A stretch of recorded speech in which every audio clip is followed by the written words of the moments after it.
Some films entertain you, others change you. And then there are those rare stories that speak directly to your soul. Today we dive into three iconic films: The Godfather, The Pursuit of Happyness, and Rocky the Run to Three. Not to retell what happens, but to decode why they hit so hard. Part 1. The Godfather. Power, family, and the cost of greatness. The Godfather isn't just about the mafia, it's about legacy, loyalty, and how the pursuit of power often means trading your soul for control. Michael Corleone starts as the good son, a war hero, clean hands.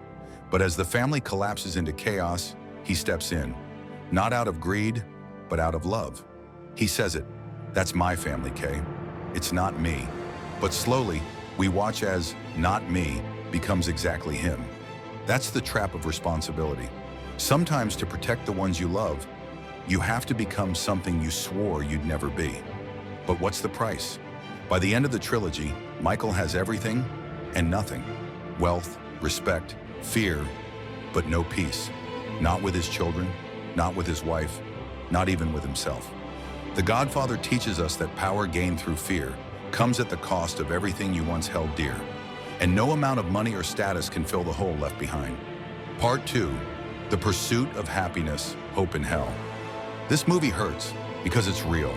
It's based on Chris Gardner's actual life, homeless, broke, rejected, with a son depending on him every second. What makes The Pursuit of Happyness so special isn't the underdog success. It's the moments of silence, the moments where he's crying in a subway bathroom, locking the door so his kid can sleep. That scene, that's pain the world doesn't see. But what keeps Chris going isn't just ambition, it's love. It's the kind of love that sacrifices everything and still shows up smiling. That moment when he finally gets the job and he breaks down, that wasn't just relief. That was every sleepless night, every humiliation, every no turning into one final yes. This film reminds us, sometimes success isn't measured by what you achieve. It's measured by what you survive. Part 3, Rocky 1 through 3, Fighting the Enemy Within. Rocky isn't about boxing, it's about identity, purpose, and what it means to be enough. In Rocky 1, he says it straight, "I just want to go the distance." He's not trying to win, he's just trying to prove to himself that he matters. That's why the first movie is so powerful. It's not about beating Apollo, it's about earning self-respect.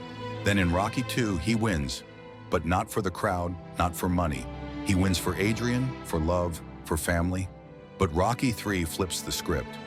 Now he has money, fame, respect, and yet he's scared. Not of Clubber Lang, but of losing what he's built.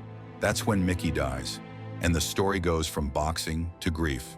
Enter Apollo, the same man he fought, now training him. Why? Because Apollo knows, when you forget why you started, you lose the fire, the eye of the tiger.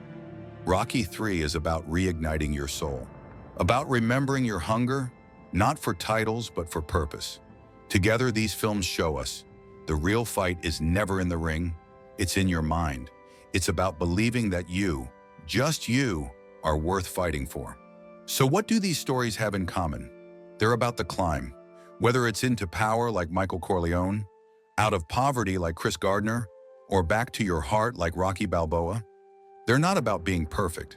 They're about being human, messy, flawed, but still choosing to rise. And maybe that's the deepest meaning of all, that in every story, whether you're a don, a dreamer, or a fighter, the battle isn't about where you start, it's about whether you keep going. If you felt this, drop a like, subscribe, and tell me, which of these stories hit you the hardest, and why?